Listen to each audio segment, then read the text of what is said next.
Hey everyone, Wade here from Disrupt Tutoring, and as always, it's nice to join you. Today I'm going to be taking you through a question on blood vessels, which was prepared by the Disrupt Tutoring team. So let's jump in. What are the main types of blood vessels in the body? There are three of them, and the first one we'll start with is the arteries.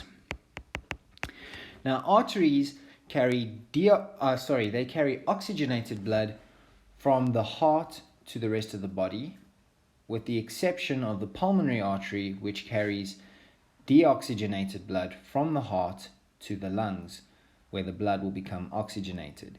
Then we have our veins, and veins carry deoxygenated blood from the body back to the heart, with the exception of the pulmonary vein, which carries oxygenated blood from the lungs back to the heart.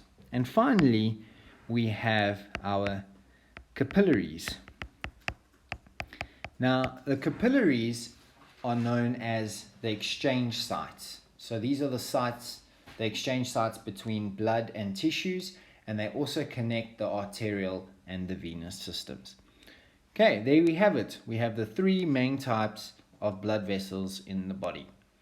Before I go, I'd just like to say a very special thank you to our epic sponsor. They help make videos like this possible. You can read all about them in the description below, and be sure to visit our website for more of these epic video tutorials. If you can't find the answer to your question, you can send us your question and we'll respond with a personalized video just for you. Until next time, stay epic.